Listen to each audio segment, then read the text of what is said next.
For me, nakakanood lang ako ng mga fights niya and trainings kasi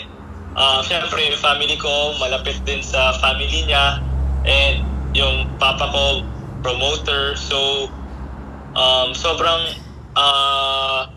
yun, nag-attend kami ng mga events nila and